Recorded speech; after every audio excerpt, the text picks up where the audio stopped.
Hi, welcome back to West Coast Geeks. I'm your host, Joaquin. How we doing, people? Today's video is Advanced Dungeons and Dragons, the first monster manual. No, I don't put that in there, but sometimes I gotta feel like I gotta explain myself. Part Right? They're 12. like, this monster ain't in there. Yeah, part 12, the letters P, Q, and R.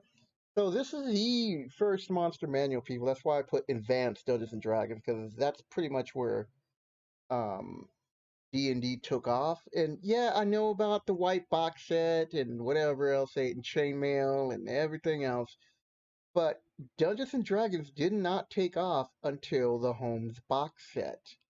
That's where it just exploded. And then if you want to learn some other reason why it exploded, check out our video on the Satanic Panic, because that boosted their sales. So check that out. And if you're new to the channel, hi, and thanks for stopping by. And if you're not new to the channel, you know who's with me. Hey, what's up, guys? It's Derek. That's right, it is Eric. So, Eric's gonna read the description. If we got a funny story to tell about the monster afterwards, we will. If not, we will move on. I think we're past all the other, so we're gonna be reading full-on descriptions at this point because some of the other descriptions of some of those monsters they broke down a lot of rules that really don't pertain to like current fifth edition. Like if you have 100 bandits, you know 10 of them. There's a sergeant. Like they broke it down to like regiments. And let me tell you something right now. In 5e, your player characters are never going to face 100 of anything. Yeah. So, all right. So you guys know what you're in for. It's going to be an hour video with opinions and descriptions. So let's start us off. Pegasus, Periton, Piercer, a giant pike. Pegasus, Flash of the Titan. You old schools know what's up. Barryton, monster we don't use anymore. I had to look that up just to make sure before I made that statement. I was like, what do we? I was like the Piercer, similar to a dark mantle, but they still have the Piercer. But I was like, all right, cool. And the Great Pike, a deadly filler, which it really is, because even now, at level 1 or 2, and you face a Great Pike, the odds are it could kill a character in one Yeah, bite.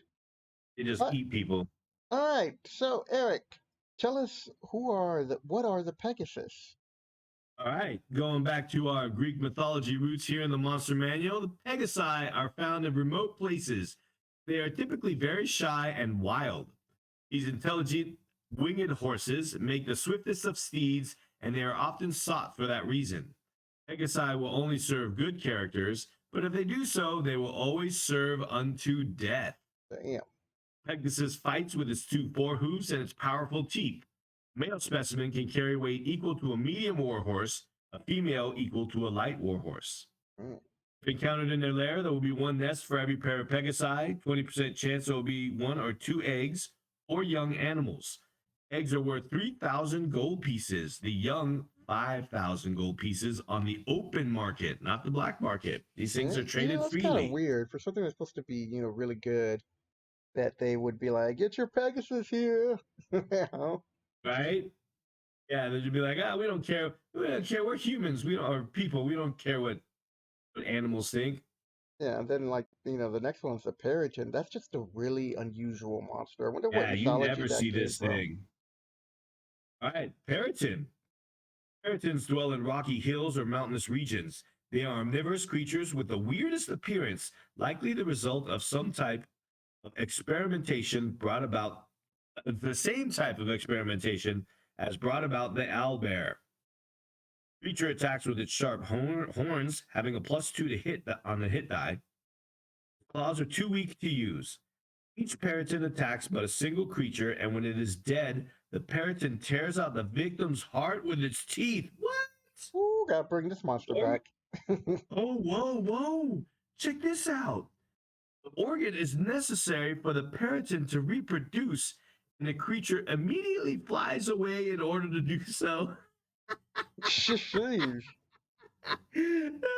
all I can see is this Periton killing some guy, Yeah. tearing out his heart with his little teeth. Oh, now I gotta go find some parroted chick. Yeah, man. Like, look what I got, baby. Oh shit! Oh my god. Inhuman hearts are the type most sought out by Peritons. Eh, Normal weapons do not harm these creatures. Peritons lair in caves high upon cliffs or in mountain peaks. They will sometimes take humans and similar creatures alive in order to hold them prisoner until needed as food and for reproduction How's needs. that even possible? I mean, like, what, they keep you just knocked out, or I mean, Yeah. Okay, so here's the interesting thing. I don't know if a lot of people notice this. Tell me what you see in that picture. I see a shadow. Yes. And that shadow is in the shape of a man. Yeah, Yeah. but they don't even describe it in the description of why it does that. That Oh no, makes me wait, what's the description say? As I look up. Southern. Here we go. Okay, so the Peritons speak their own language. That's it. And the description: the upper body and head of the Periton is blue-black. The creature's horns being jet black. The wing and back feathers are dark green, and the chest on the male Periton is light blue to medium blue. So this guy's all over the place. And the females are drab. Or So yeah, for trap. no reason, drab. This is a writer who just was like, I don't give a damn what this is. Yeah, I got a I don't care. I'll deadline. take your heart. But look, +1 or better to hit weapons to hit. Yep, and they're chaotic evil. Oh, check Yep, that they out. get and I they get skipped over it. +2 to hit. Yeah, Name that many yeah, I'll do it there. monsters that are just common monsters to get a +2 to hit. Well, and they do 4d4 damage. That's pretty good for a 4 hit die creature. Yeah, it's like, and look at the number of appearing. 2 to 8. That's a lot of hearts. Dude, like for those of you who have made it through this far and are enjoying this series, for Joaquin to go, damn, like that's just ruthless. You're like, damn, Yeah, Joaquin even said that was ruthless. Like even yeah. Joaquin's Because like, Joaquin ain't scared of throwing 8 gas at you when you're first level. yeah. Like after all these cobalts and whatever, and don't give a damn. Yeah, 8 gas. You didn't fight no 8 gas at first level. You only fought like how many? Shadows, 5 souls, strength draining Oh yeah, the shadows. shadows was funny. So currently they are playing Curse of Strahd, and the shadows can be a deadly encounter, and none of them thought to light a bright light. And I would Yeah. have allowed it for the paladin. Hmm. I'd have him just like I would be, just roll a His history, ass died. arcane check or whatever. Just give me whatever your best plus is. Just make it 10, and you'll know how to deal with these creatures. I'll tell you the weakness. Nope, none of them Hmm. thought to say that. Oh, Nope. they're attacking all these I'm just, shadows. I'm just going with my character. My character wouldn't know anything. They're like, shadows, what is this? So they got tore up by shadows. Yeah. I actually didn't do too bad. No, Thurm you got didn't. killed. You got Got lucky. lucky. You got lucky, Yeah. but Thurman's character got nom nom. Yeah, but his character turned out best of all, man. Yeah. I swear, Okay. if he can gain a cleric, I'm stealing his Yeah. character. We're gonna talk. We'll talk about some campaign videos Oh yeah. on Sorry. another I get video. But sidetracked. yeah, this is how we get sidetracked, and then Dallas is gonna give you that look.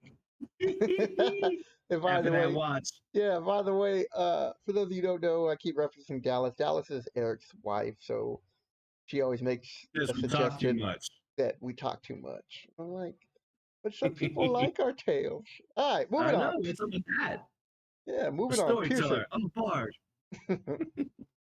All right, here we go. Get back on track. We got the Piercer coming up next. Piercers inhabit caves, caverns, and similar subterranean places. Their stony outer casing, these monsters are indistinguishable from stalactites found on cave roofs. They are attracted by noise and heat, and when a living creature passes beneath their position above, they will drop upon it in order to kill and devour it. Larger varieties will be found with smaller ones.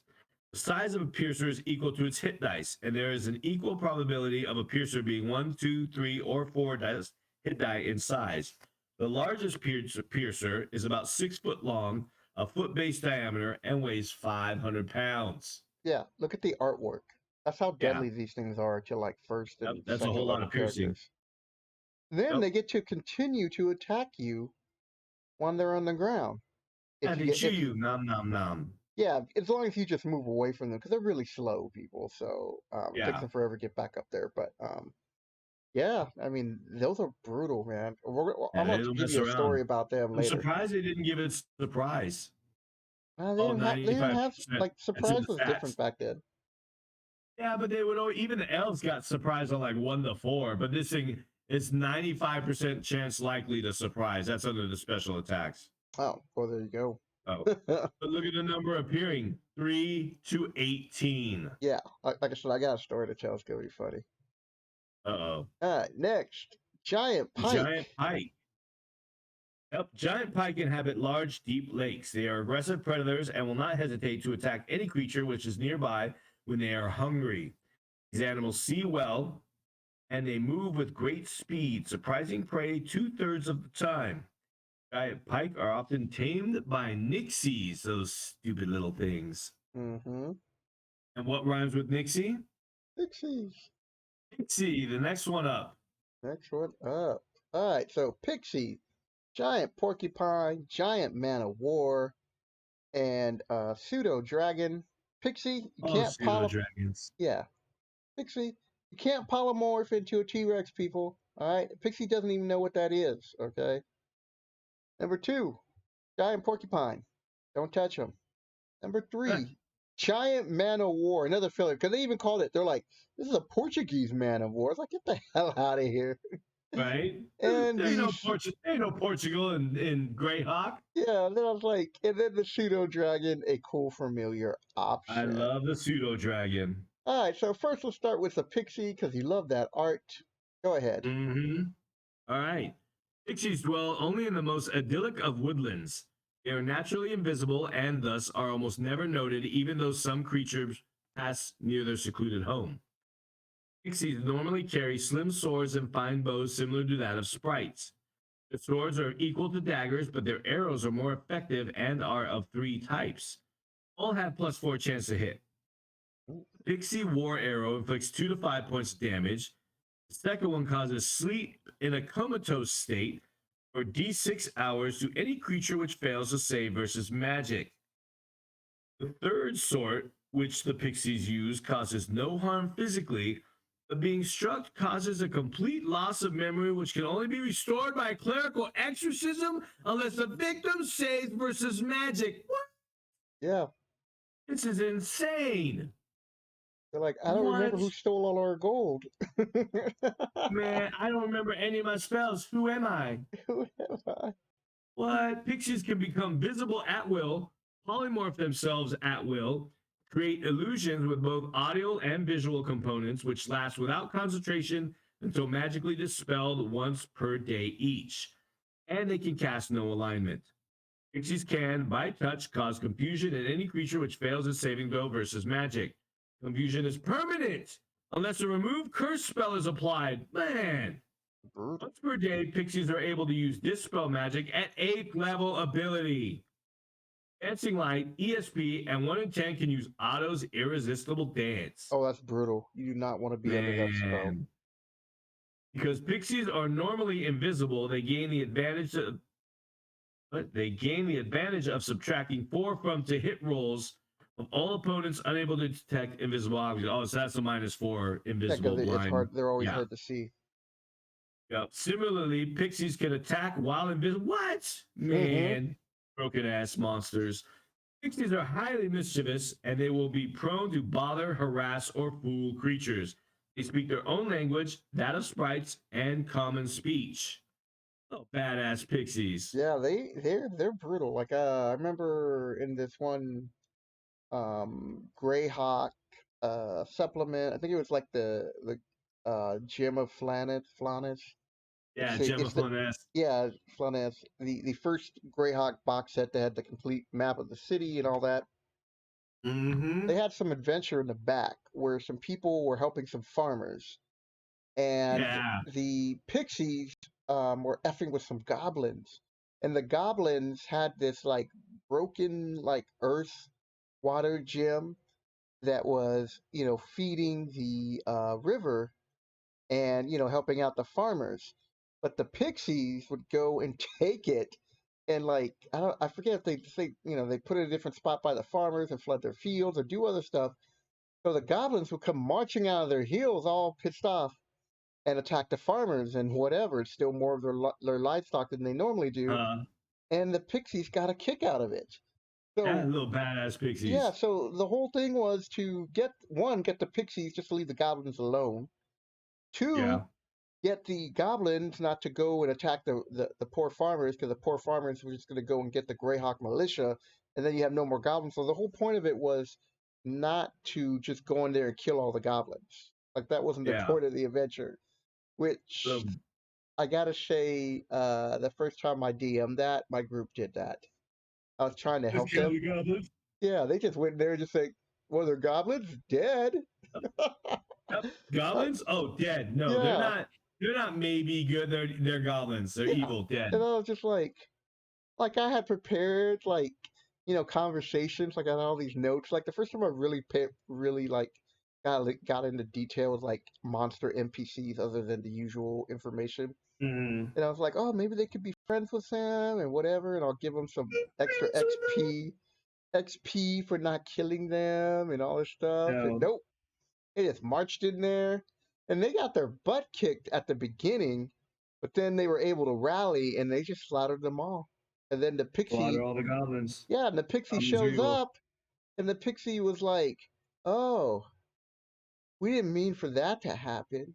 Yeah, And too then and bad, then evil ass pygmy they were just pixies. like, oh well, and then um they just walked off. They just flew off, and the party's like, "Wait, what did you do?" And one of the player characters is just like, "You know what? Just let it go." He's just like, Let it go. "Let it go." He's like, because Oh I go, man. you see him turning invisible as they fly away, and he Yeah. was just like, "We don't want none of this." I was like, poor goblins, Yeah. even though they're evil Oh, baby creatures. pixies. Yeah, they weren't supposed like they weren't aggressive. They were just, like I think they were like I think they had their own little they had like some goats that they were herding or something. It was crazy. Like when I first read it in the DM, I'm like, what? Who is this? They're goats. Kill them. Or goblins. Kill them. Yep. All right. Speaking of things you don't want to touch, giant porcupine. Oh, giant porcupines. Giant porcupines are found primarily in wooded areas. They are stupid and non aggressive. That's a bold statement. Yep. But if threatened, they are able to defend themselves with ease. The giant porcupine can bite with some effect, but they will do this only in the most desperate defense. The main defense of the giant porcupine is its ability to shoot. Oh, they shoot them! Yep. It's D Shoot and D. D8 quills. Man. Shoot D8 quills from its tail, each quill doing D4 points of damage, and having a range of 30 feet. Man. Yep. And its As they're quills are up to walking 3 away. feet long. Dude, quills are 3 feet long. Yeah.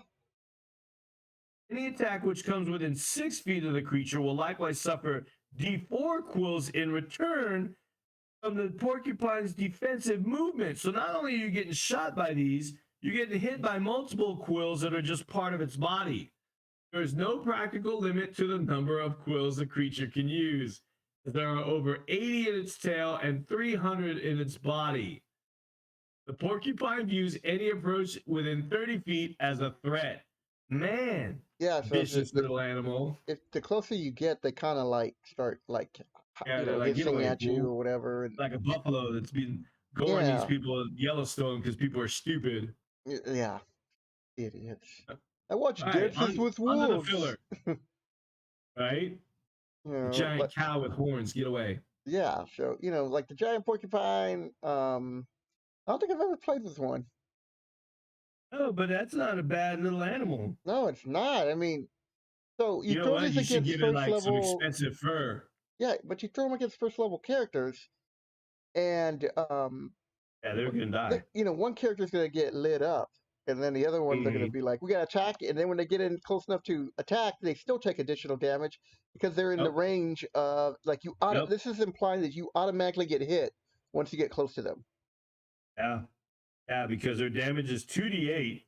That's a lot, man. Hmm. And they're getting hit D4 times. That's a possible what 8d4 damage. Yeah, you're You dead. do up to 32 points of damage, That's man. like kill range of first or third in Yeah, first edition easily. man. Even in fifth edition. Yeah, yeah, no joke.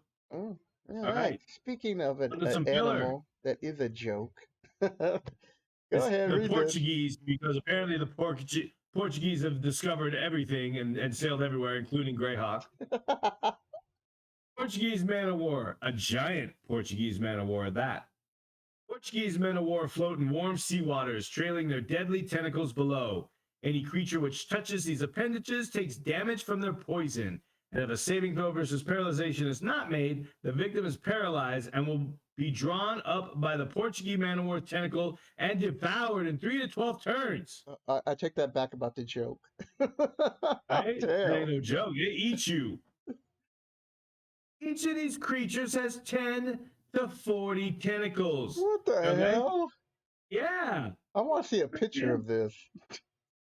Their length is a factor of size. For each die the creature has, the tentacles have 10 feet of length.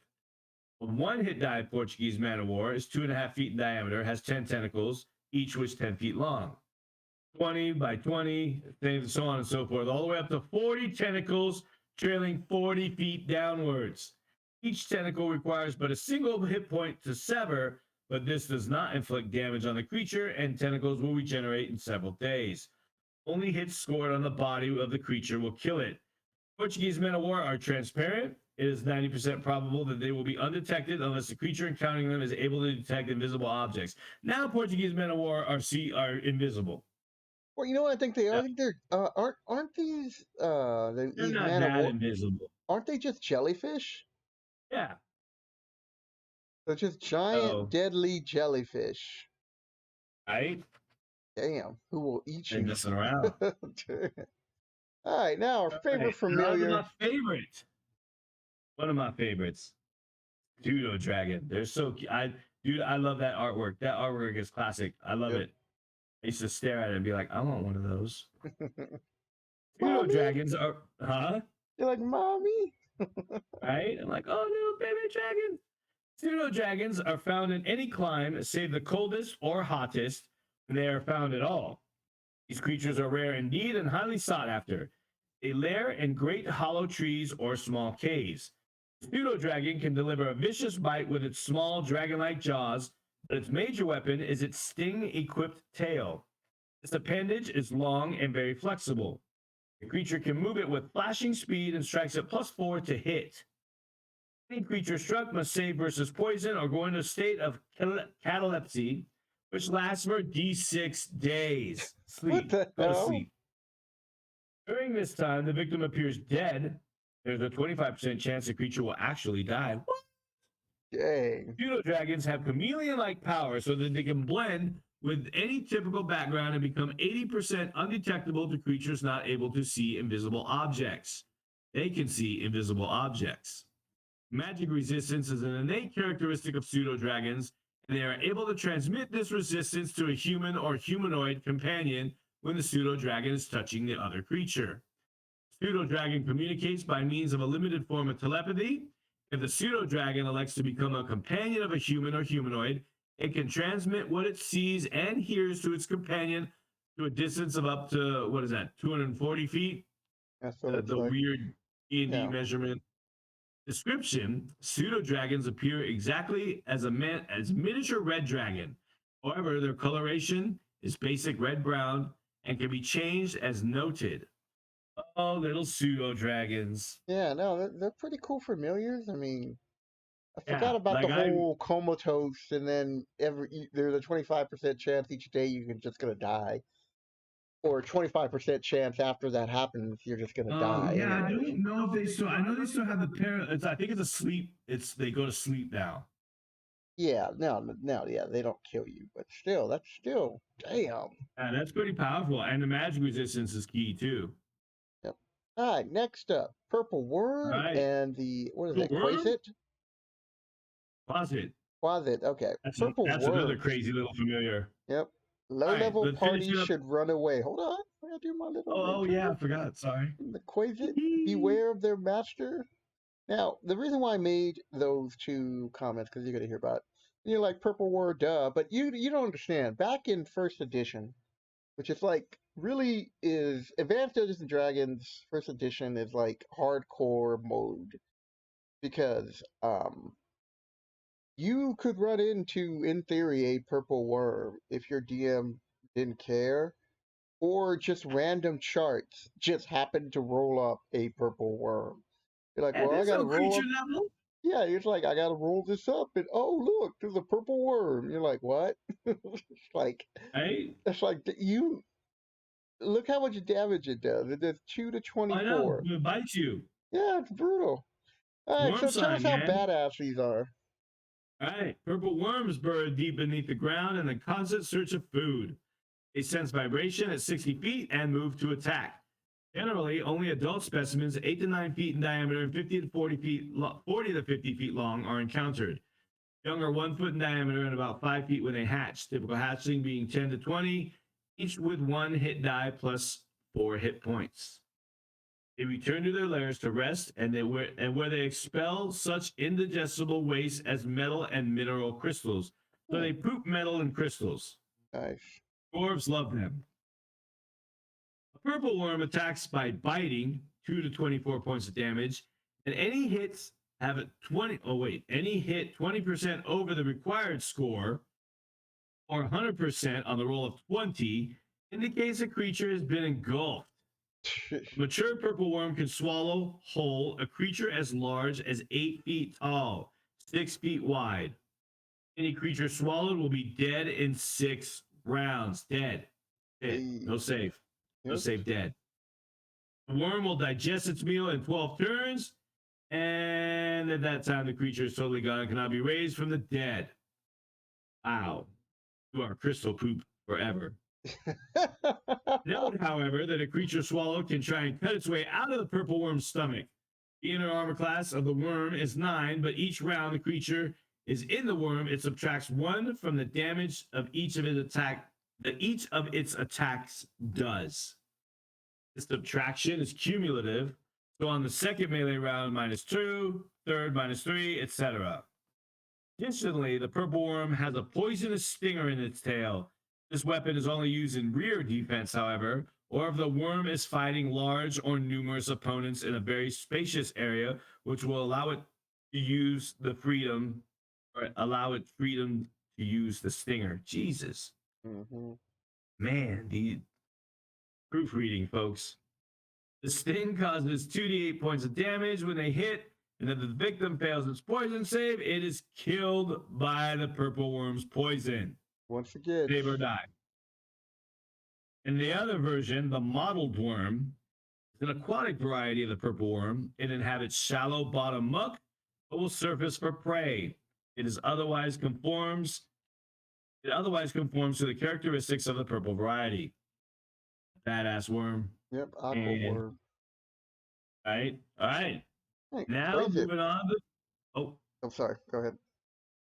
moving on to the closet. The only entry for the letter Q. He's got. I love this artwork too. These two little pictures, like he's just chilling with the candle, and he Yep. even looks like he's melting. He's like, "Oh, I'm like the candle. I'm melting." And then he's down here talking to his little wizard with his little cigarette wand. His little evil dude, man. Crazy. You're very crazy. All right, little quasits. While the quasit is rare on the material plane, they are not on the planes of pandemonium and the abyss. The quasit is a larva changed into a minor demon form to serve as a familiar to a chaotic evil magic user or cleric. The quasit is able to polymorph itself into the shape of any two of the following creatures, this power being given to it by its demon lord: giant centipede, bat, frog, or wolf. The attack made by an unpolymorph quasit, the attack mode, I'm sorry, the attack mode of an unpolymorphed quasit is by means of its claws and fangs. The wounds caused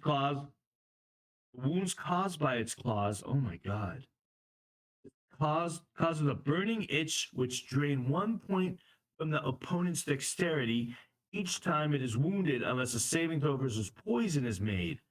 Dexterity loss remains for 2 to 12 melee rounds. Magical powers of a quasit are held by its polymorph form also. Closet detects both good and magic. They regenerate 1 hit point per melee round. Can become invisible at will, and once per day they can send out a blast of fear in a 3 foot radius. Only magical or cold iron weapons harm these monsters. Cold, fire, and lightning do not affect them. For purposes of spell attack upon them, quasits are considered 7 hit die creatures. What? Man. Damn. Although intelligence is low, quasits are sly and cunning, and in certain situations they are able to call upon the thinking power of a demon lord. Oh man. Once the Mm-hmm. quasit becomes a familiar, it passes along to its master, in quotation marks, the following: telepathic communication, which enables the character to use all senses, including improvision, of the familiar, even up to a mile away. The quasit's presence within 10 feet of its master allows the latter the quasit's magic resistance, 25%, and also enables regeneration of 1 hit point per melee round. That's good. When the quasit is within a mile of its master, the latter gains an additional level of ability. If the quasit is farther away, the character loses 1 level. Ooh. Yeah. And if the quasit is killed, the loss to the character is 4 levels. Yeah. And finally, in addition to its normal advice, the quasit is able to contact a lower plane once per week in order to help its master decide some course of action. This contact like a commune spell, but 6 questions are allowed. The major aim of a quasit is to enable its master to wreak greater and more chaotic evil. It also wishes to destroy lawful evil humans in order to steal their souls for the demons. The quasits will be rewarded accordingly when and if it returns to the planes of the abyss. At the time of its master's death, the quasit must grab the soul, rush back to there, and if it has not been actively evil prior to that, its demon lord might change the quasit to a mains or larva, or send it forth as a quasit again rather than making it into a type 1 or type 2 demon. So he's like, man, you better hurry up with them evil souls, or your ass is turning back into a worm or a mains demon, which is basically a demonic marshmallow man. Yep. Yeah, maybe And Thurman. quasits. I was gonna say maybe Quasits don't Thurman will fool get around. visited by a quasit. I like a quasit. Oh man, you know what? If you give Thurman a quasit, Joaquin, I'm taking it. He is gonna be a badass lawful evil cleric with a quasit familiar, man. No, he'll come and visit him to take him away. He's lawful When evil. he dies. Yeah, he's lawful evil. Chaotic. Oh snap! Oh, that's why you don't play evil characters, people. Right? All And, right. How do you pronounce that? The Raskasha? Rakshasa. Rashaka. Rashasa. Rakshasa. Rashasa. What Eric said. The giant Yeah. ram, the rat, and the ray. So, when I was telling Eric we were going to 3 letters, he was like, "Whoa, that seems like a little bit," and I was like, "No, it's a lot of They fillers, move dude. pretty fast. Yeah, we're going through really." Um, Yeah. so the Rosh, whatever Eric said, great NPC Rakshasa. for players to deal with, and I'll tell you why after we read the description. Then we got the giant rat, the giant ram, rat, and rays are fillers. I mean, they had to fill up the monster Yeah. manual, and Sumatra and rat, really? There's a Sumatra. I guess that's right next to the Greyhawk, Portugal. yeah, it's just like so. Let's start off with All it's the right. This tiger. is another. I love these creatures. Yes. And I don't know if my players are listening or not, but I would say they're probably not, because they're lazy like that sometimes. Yep. All right. But this is in definitely is a major character in the campaign that I'm running. Nice. Love them. First known in India, these evil spirits encased in flesh are spreading. They are fond of a diet of human meat, and as masters of illusion, they can easily gain this end. Rakshasas are able to employ ESP and then create the illusion of what those who have encountered them deem friendly. They can then withhold attack until their prey can be taken off guard. Although capable of using both magic user spells up to 3rd level and cleric spells of 1st level, They're not affected by any spells under 8th level. F off, magic users. Yeah. Rakshasas cannot be harmed by non-magical weapons. F off again. Magical weapons below +3 do 1/2 damage, but hits by crossbow bolts blessed by a cleric will kill them. If Mhm. more than one Rakshasa is encountered in its lair, the group will be a male and one or more females. He's a pimp like Rakshasa, that. this is super, super small explanation. Like they've really expanded Rakshasas and the history of them, and they're Yeah. really cool, man. Like this would probably be one of the animals, one of the monsters we might come back to. There's some really interesting ones, but Yeah. the reason why I put in great NPCs because you're not supposed to be you're not supposed to be physically fighting these creatures, and Yes. These are because behind the scenes guys. yeah, and intelligent they put very. Um, you're supposed to play them as um, kind of like middlemen to whatever's going on in your plot. They could Mm-hmm. also be the people who give your character a quest and they don't know that they're working for this creature. You know, Mm-hmm. um, he's like, well, I can't get into this one area, but you can. You know, All right. and you'll be dealing with other adversaries, and then in the end, it's revealed it's him, and he's like, haha, I got this now, and then you're like, what? And then he gets Yeah, away, and that's your character's yeah, they're getting. they're the puppet masters. Yep. And You have so, a bunch of minions that do their bidding. They hmm hire out the group. Oh, I'm gonna. You know what? Let's use the new patron rule. And who's your patron? Oh, a Rakshasa, yeah, that you don't disguised as a, know. a wealthy merchant or landowner. Yep, that you've never Yep. met, Yeah. who just always Nope. gives you letters and bags of Yeah, people gold are to like, oh, can accomplish you things. find this for me? Yep. Can you get this for me? Oh yeah, they're dope. Offlord putting together this ancient artifact, evil artifact. And you're like, thank you. Thank you Thank for going you. to all these good temples that I could never set foot in. Right? That I would get struck by lightning. Come on, thank you for All doing right. that. Yeah. All right, so let's get the Onto the fillers out. giant ram.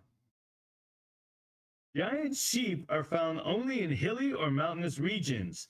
At full grown specimens, male or female, will confront to the above statistics. Male giant rams, however, will charge to attack, delivering a butt of double the damage parameter show. What? Yeah. 4 to 24 points of damage, that would be, folks. Yep.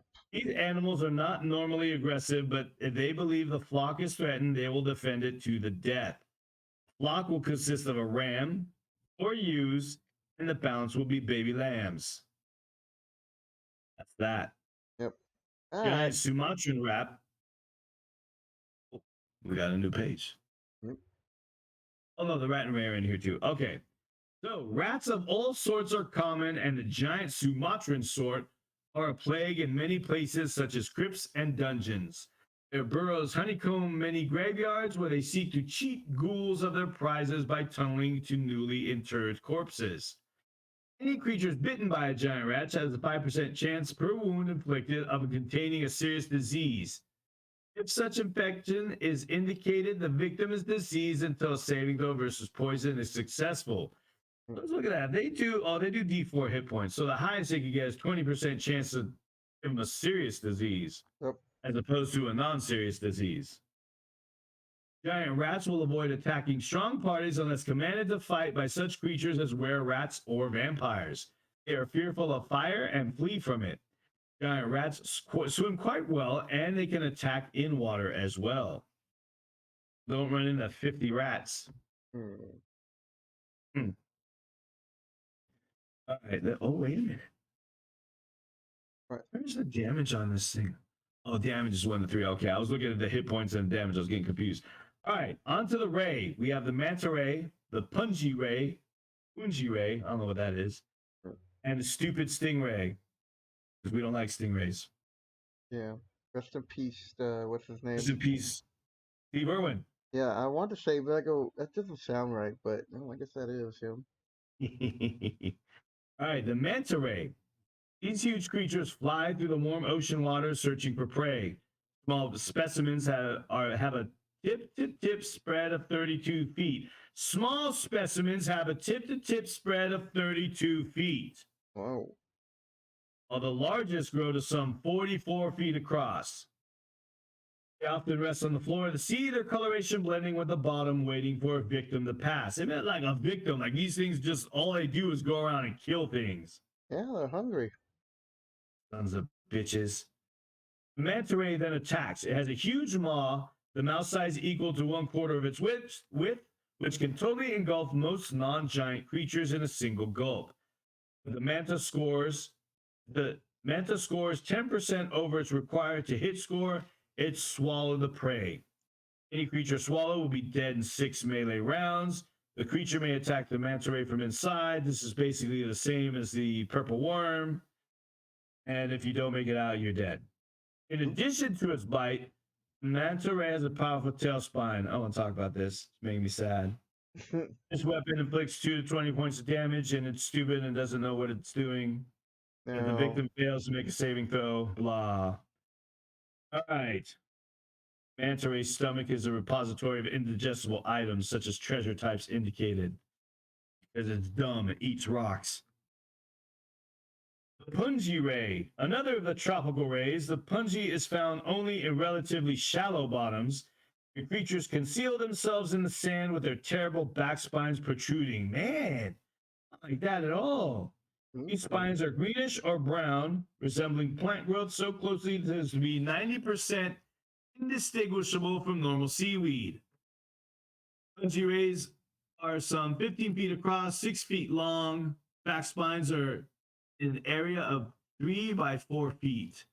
An average of 1 such spine per square foot, or 12 spines altogether. Oh, that's not so bad.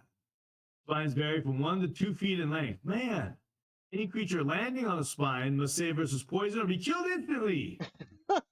Insta kills. save or die. Step upon a yeah, man, save or die. Step upon a punji ray will equal 1 attack. If a human fell across a punji ray, he would suffer 2 to 8 spine attacks. At 2 to 8 poison save or dies. If a punji ray is attacked, it will try to escape by flight. What? They fly? What? I think they mean fleeing away. Stingrays. Man. These rays are seemingly harmless bottom feeders found in shallow tropical waters. However, they cover themselves with sand, are 90% invisible. If any creature steps upon them, they lash with their tail spine, inflicting D4 points of damage. Any such hit necessitates a saving throw versus poison, and if the victim fails its saving throw, is paralyzed for 5 to 20 turns. It takes a like number of hit points for the additional damage.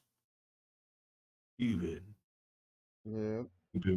All right, on to the more scary monsters. Yep. So we got the Ramirez, or the Ramoraz, Yeah, the Rhinoceros, Ramoraz. and the Rock, dude. So the Ramoraz first appeared Did in you say the module. Ramirez? Yeah, Ramirez.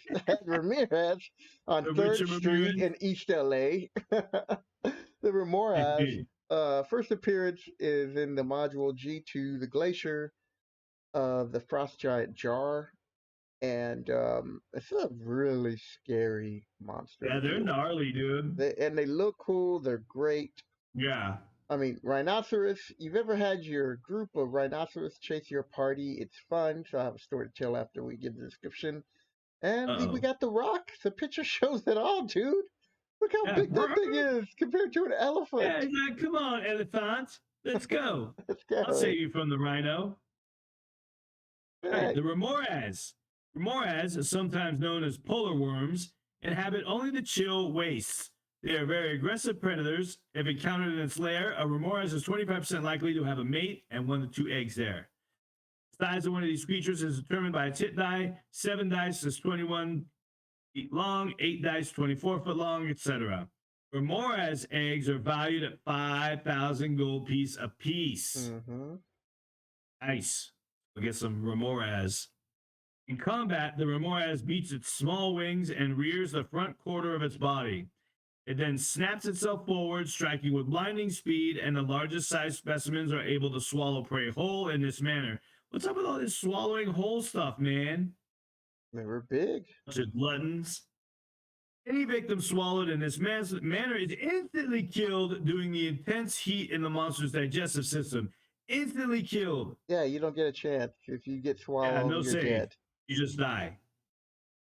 Prey is swallowed whole on a score of 20. So if this thing attacks you, it rolls a 20, you are instantly dead. Yeah, Vorpal Blade, dude. When aroused, hey now, Yeah, Remora secretes substances. Whoa, hello, that escalated quickly. yes. Internally, which cause its intestines to become very hot. And its back protrusions actually glow cherry red with the excessive heat. Any non magical weapon striking at the back of the Remoras will melt from the heat. And any creature touched by these surfaces will suffer 10 to 100 points of damage. Yeah, take that, monk.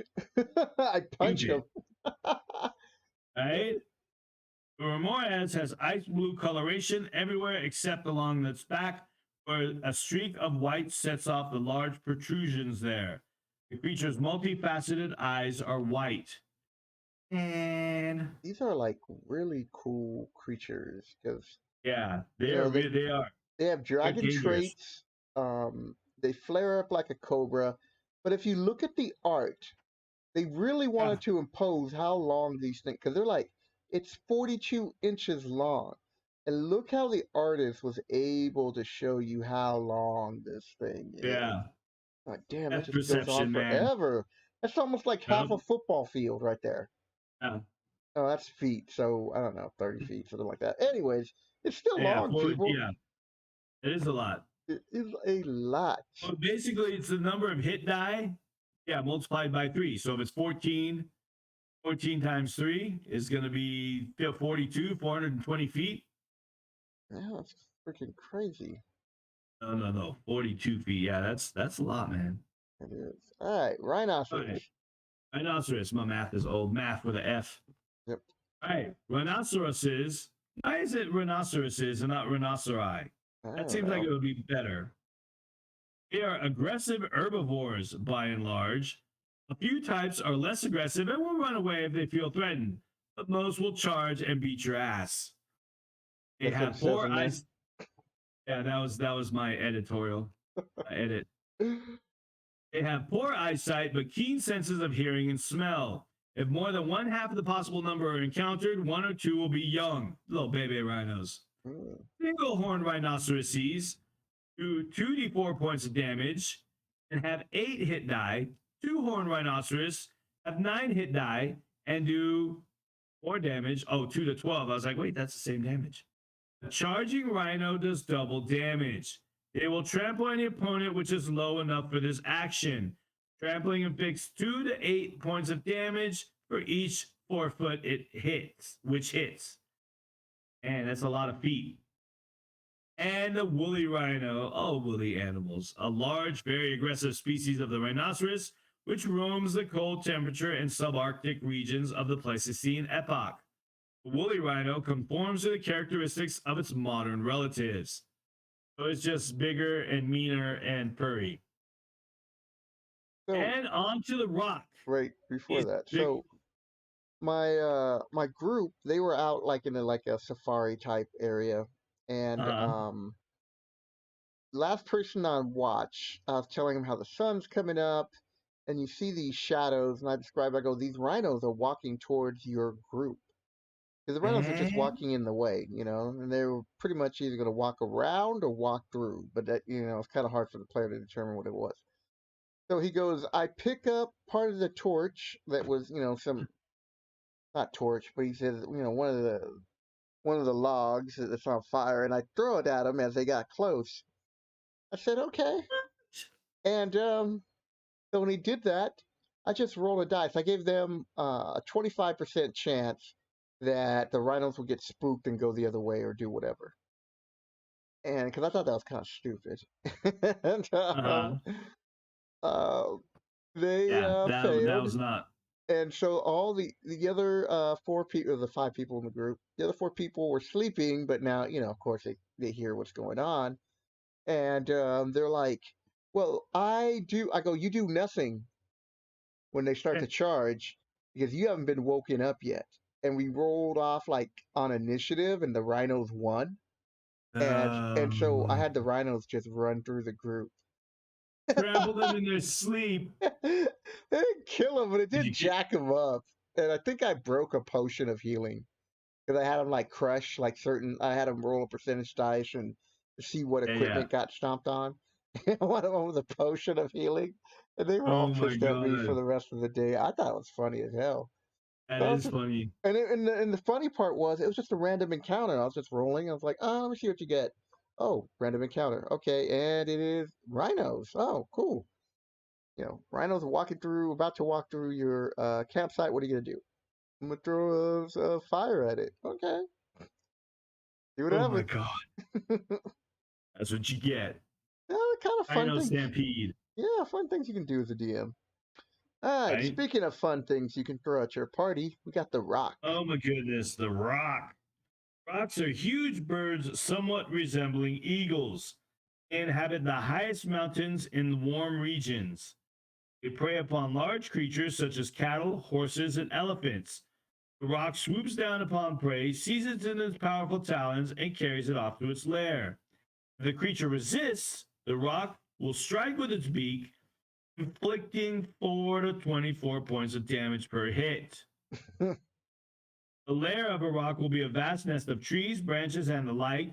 There is treasure to be strewn about, but the creature does not value such. It is a residue of its victims. Damn. Rocks are occasionally tamed and used by giants. Mm-hmm. Uh, So, fun and they fact: will not fly the hobbits all the way to Mount Doom, by the way. those were giant eagles. They weren't rocks. Same thing. It's the same damn thing. They just so, couldn't, they didn't want to, well, giant eagle, same thing. so, in our homebrew campaign that Eric played in, I actually had a rock fly over. Remember when you Yeah. guys were in the mountains? Like, what do you Yep. do? You see this giant, and they're like, "We hide, and we hide the I horses." fucking, yeah. And so, No, I I am had them not. all make their rolls, and they rolled high, and they were able to react in Nope. time. And the giant rock was like circling around the area for a moment, looking for prey, and I just had to fly off. Look at Elvin Kind, son. Yep. And Hide from rocks. I was just waiting for one of them to act stupid. I Like, was surprised nobody did. I'm surprised. Was Thurman there that day? Right? I was like, no, I don't know if he was because he probably would have tried to shoot it or something. Yeah, he I was probably like, I wasn't. hope you guys That's don't why do we were this. saved. It's like, cause this thing Thurman will likes to jack you attack up. things just to see what if. Yeah, He Thurman's likes our to test Leroy his plot Jenkins. armor. He likes to Hey, test his plot armor. yeah, he only got that once, just because Greg wasn't there and you guys totally played Uh-huh. his character wrong. Like, That son of a biscuit. All right, on to the ropers. Now I love these creatures. yeah, Roper, Rot Grub, and Rust Monster. Oh yeah. Ropers are fun to use in pairs, and Rot Grub will killed a player or two back in the days. Like, Or you didn't even party. know that you were messing with Rot Grubs Oh until yeah. you got attacked by them. You're like, what? And then by then it's too late. Yep. And Rust Monster, surprise your sword is dust. Sad face. Oh, dude. So I'll tell you when we get to Rust Monster. Cool. The All right, Ropers is another monster I use in my my first homebrew dungeon. I nice. love using the old fashioned, all the first level monsters, the first edition monsters. I love them. Ropers inhabit subterranean caverns. They prey upon all forms of creatures, but humans are their favorite form of food. These monsters can stand upright in order to resemble a pillar or stalagmite, or flatten themselves at full length upon the floor. What? So as to look like nothing more than a hump. That's interesting. They don't have I that ability forgot about anymore. that. Yeah, no shit. Oh man, the roper has a gizzard-like organ which holds 3 to 18 platinum pieces and can contain 5 to 20 gems. The people they've eaten, they just don't consume the metal. Yeah, it's like they just hide them in their gizzards. Hmm.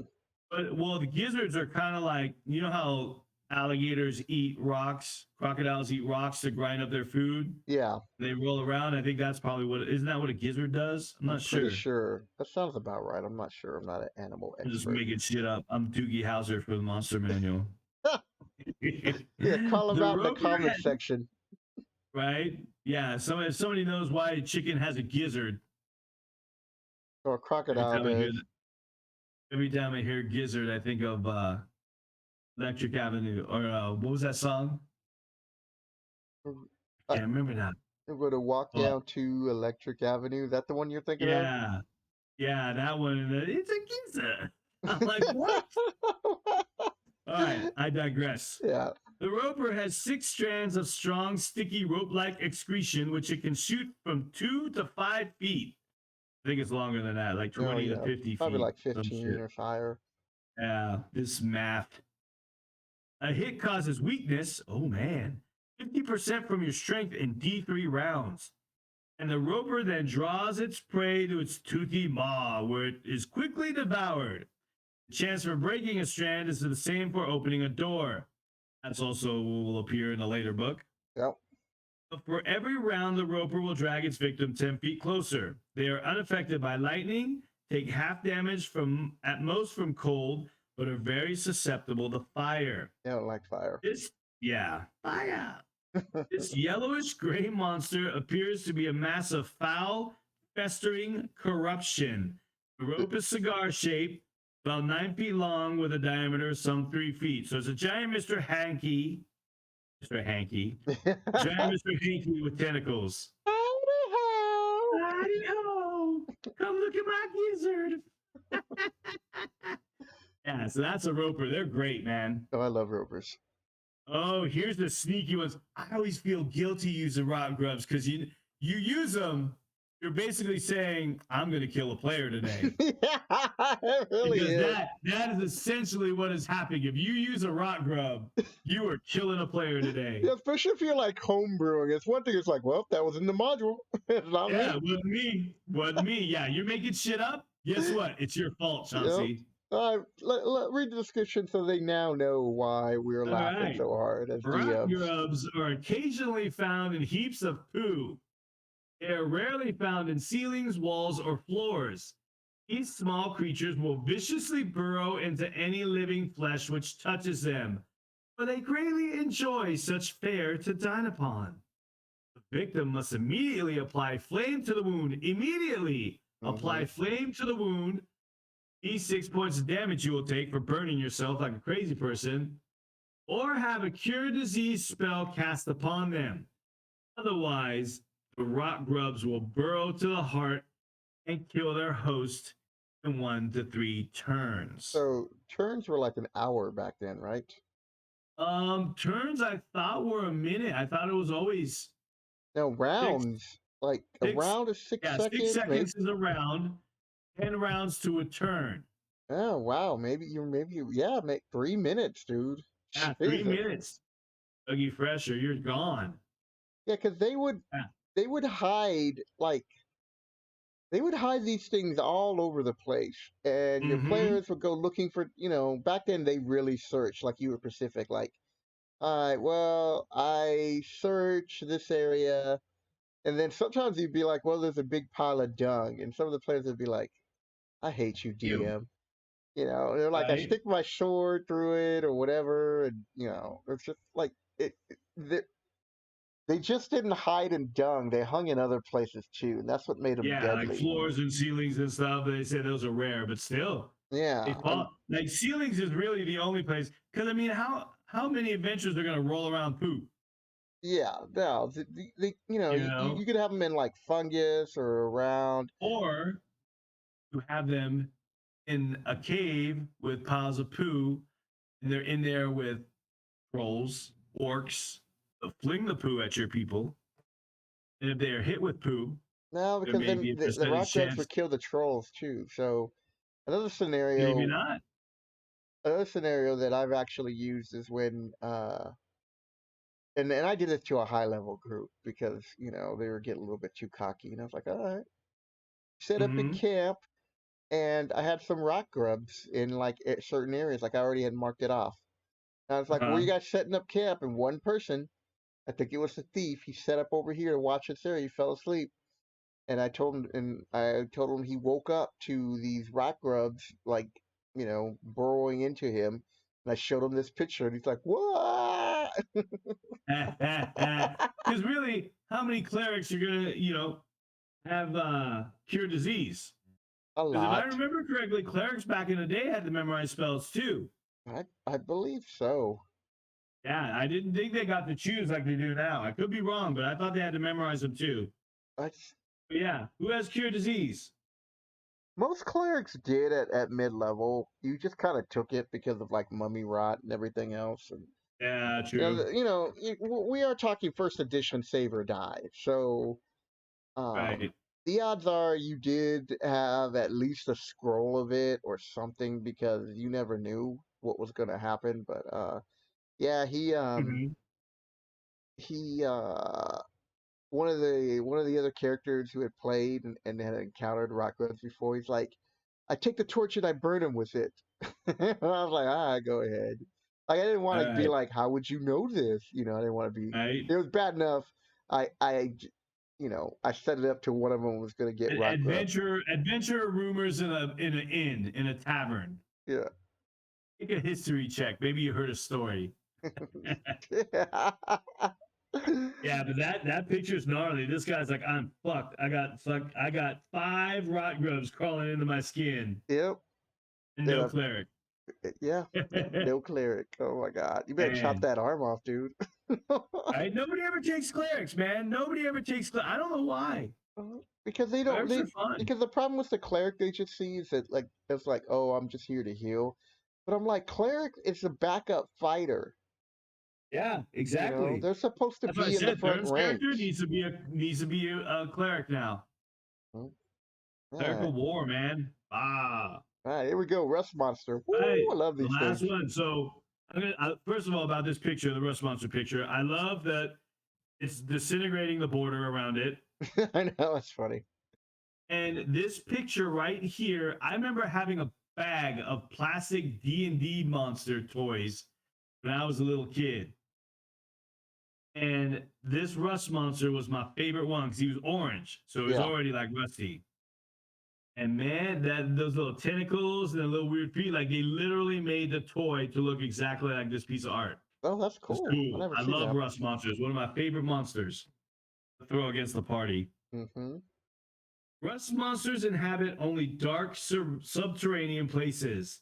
They roam such places in search of their food, metals of all sorts, but principally ferrous based metals such as iron, steel, and steel alloys, such as mithril and adamantite, arms, and armor.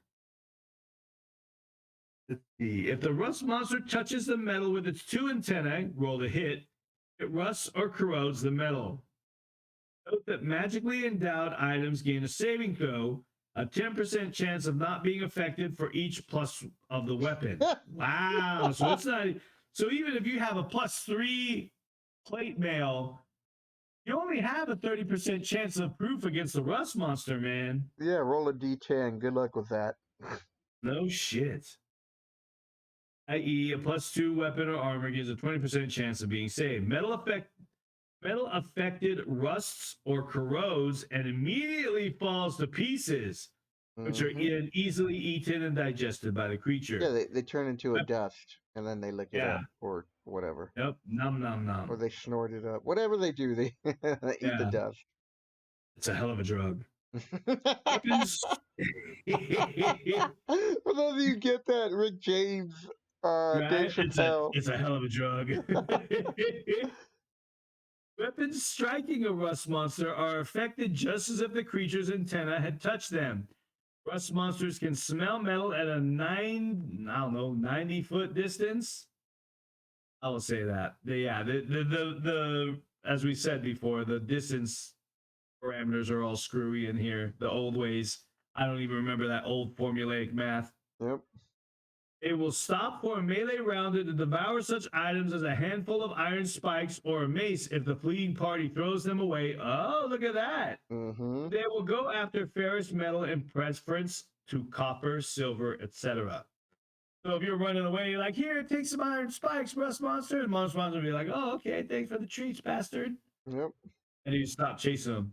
Dude, For so a my moment. first, yeah, for a moment. So my first one one of the first dungeons that I use rust monsters. Like I said, I like using the old school monsters. This one had like rust monsters, carrion crawlers, centipedes, all this stuff. So I had black puddings and rust monsters in here. You know, black puddings do the same thing. They dissolve it. Yeah. Or Lance and Don, like they lost almost all. I think Don lost all his weapons. Lance had like no armor left. He found some studded leather armor. I'm like, okay, maybe the studs are covered. I said, but yeah, his chain and all that stuff, that was all gone. Don's shield was gone. Like, and so now every time they see like a rust monster, and I don't really throw them out there that much anymore, but Yeah. it's always nice to throw those out there. Like you said, you know, you get your characters get your party gets up there in levels, they get all cocky, and be like, all right, I'll throw this rust monster out there, fools. Yeah. And you Yeah, always surprise them with it too. Like if they're not really paying yep. attention Like or it they was don't just have anybody hiding, scouting, you come around the corner, hiding in roll some food. initiative. Why? Because you see this creature and you describe it. One of them always goes, "Damn, rust monster!" and everybody's Right? Rust scrambling. monster. My Yeah, man, first they're great to use with in conjunction with like just other creatures that do that sort of damage. You know, they may not kill the characters, but they'll be sort of sucky. They'll be running around in underwear. my first encounter with a rust monster, I had just got a +1 sword, and my Oh, fighter was feeling good. I was like, I got full plate, +1 sword, +1 I'd be shield, so mad. and I didn't even know I'm 10 years old, and I've never encountered a rust monster Oh at this point. man. And I'm like third level, something around there, and my armor class, I want to say my armor class was like 0 because it was full plate and a shield. I think that takes you down Mm-hmm. to 0. And the DM would like, when we're facing goblins and hobgoblins and all kinds of little creatures, and they're all and I'm just marching in front. I'm letting them surround me. I don't give a damn. I'm just having fun I rolling don't my care dice, about hitting. you. Yeah, I'm just like just going through there, and then we went into this one cave and described a creature coming towards me. I was like, I got this. And so the group's like, all right. And I hit the sword, and then he goes, okay, roll the percentage dice. I was like, why? He goes, just roll the percentage Just dice. roll. Do as Yeah, I say, punk. yeah. And I go, and he goes, and your sword attack does no damage. I was like, what? And so then at this point, I got a little scared, and I rolled, and I rolled under a 10%. I rolled 10% because he just had Nice. me roll a d10. I rolled a 1. I was like, oh my God, something bad happened. He's like, no, actually, for you, something good. You feel that your sword was about to, like, the magical binding barely held this together. And you know that this creature um, can affect metal. So as I was running away, um, he hits my full plate mail, No. dissolved, gone, gone. Oh man. I was like just broken down, like as a You're like, I kid, just spent like, all my money on that. yeah, I spent all of my treasure saving up. Like I For first had some it normal ass commissioned. full plate. Yeah, I had it commissioned at second because they took my measurements and I put down the down payment, and Uh-huh. I had like 2 sessions of full plate mail. You put that shit on layaway. You Yeah, because got I had to give I them the had money to full get every. plate layaway. Yeah, and then I also Oh like my god.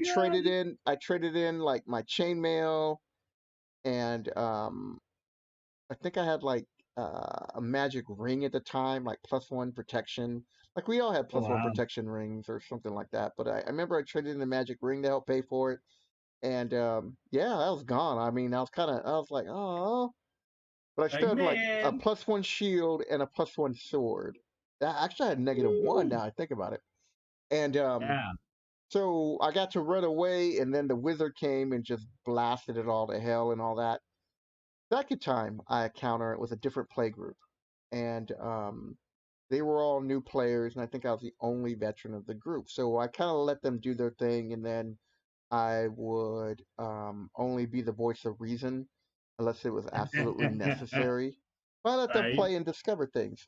Well, this rust monster came, and this happened to me like I don't know, like 4 years later. I was actually a player, not the DM, and all Uh-huh. I did was have a flashback, and I was playing a monk. And as soon as he described it, um, I think I went third, but I just told the player characters, and the DM kind of got mad, but because I said it out of my initiative order. But I was like, "Don't touch that! It's a rust monster." And like the DM's like, "We never even encountered a rust monster. You don't know what it does." So once he's saying that, it's like, "Oh." So now the players are kind of hesitant, and so like they're throwing like ranged attack weapons at it, and then it tells them what it does. Uh, And so then the DM just shook his head at me, and like and that's and it. I, You ain't and getting no at that treasure. point I knew I robbed an experience for that group to have and a funny Yeah. story because I was Yep. just like no, and so I was playing a monk, and so I was like it's payback, biatch. I went there, started beating him down with fists, And and after he took like half damage, he just ran away. The we DM, beat a dick player and then Joaquin, like with the Kyran, you stealing players' experiences for their own. I didn't mean to. That one, and then Oh my like goodness. like after the session, the DM he's like, "Hey man, you know, I, he's like, I, because he didn't know me, but I was like a friend of a friend, Uh, and so he had told me at the beginning, like just to lay low, and I was like, you know what, I'm really sorry. But I told him the story. He's like, you know what, I get it. Just don't let it happen again because this is their first time experiencing certain monsters, and so they don't have that same story now that you had. yeah, they just have. Oh, some guy blurted out that it was a rust monster. Yeah. Some jerk blew it for our DM. You got labeled the jerk player, and the pompous DM. right? The DM's all pouty afterwards. Probably went home and cried. Man, I don't like this new guy. Oh man. I spent a week in building up this encounter, and he Spent ruined it. 3 hours working on this rust monster surprise. And Joaquin, with his jerky knowledge and attitude, ruined it. Yeah, because at that point I knew all the monsters of the monster manual first Yeah. and second. I'm gonna throw some rock grubs on him next session. Next time he falls asleep.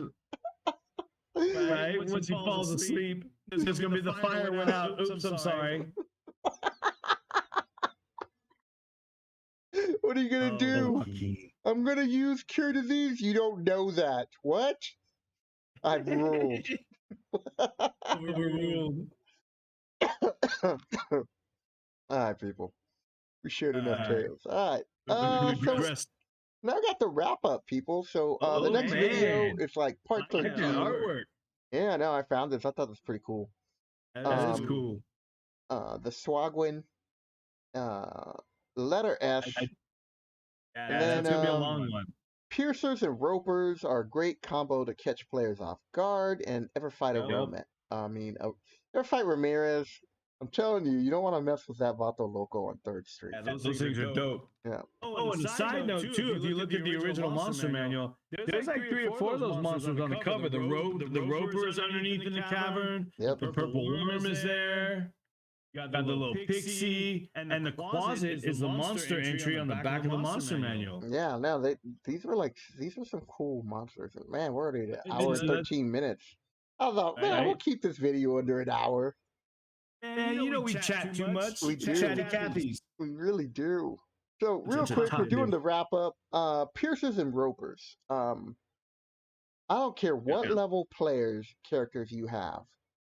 If you put them, if they have to they're passing through this large cavern, and you're just hitting them every 50 feet with like a roper, or 30 feet with every roper, and in between combat you're having piercers fall on them, You may not they kill will them, but you trip still out. mess them up. Yeah.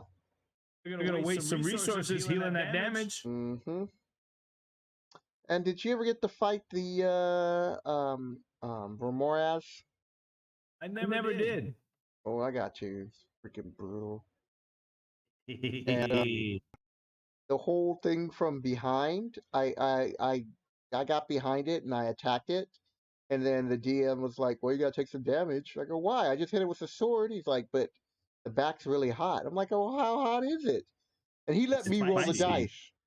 And even though I'm like, by this point like a 10th level ranger, that thing almost Mm-hmm. killed me with just the heat damage in the back.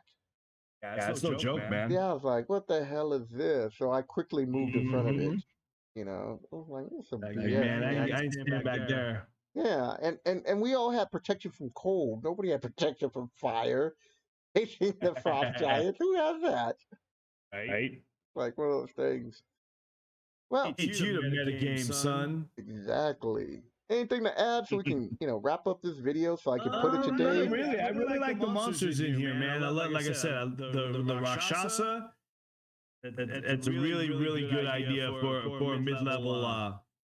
And even at lower levels, you can use them as like some undercover secret patron in lower levels, and as the party advances from first to fifth to 10th level, and then they find out all of a sudden that oh, this guy we've been working for the whole time, he's an evil fucker trying to be take over the city. Yep. They're demons, And you guys basically. helped them.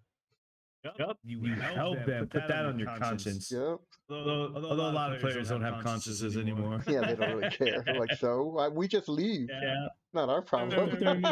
We're gonna be like, Whatever. I steal his crystal globe. All right, so hopefully I'll get this video out today, which is a Friday on October 21st. But if not, it will definitely be on Saturday. But we are trying to keep the schedule. So Yeah, it's just been super rough lately. Yep. Well, being sick and our work schedules have thrown us off. Yeah. Well, like I said, next week should be good. I'm off almost all the nights. So yeah, cool. We can knock out some other videos. So with we that, might- people, I hope if you've made it this far, you gotta give us a like button. Come on, people. You can't tell you're not entertained by some of our stories. Not all, but at least one.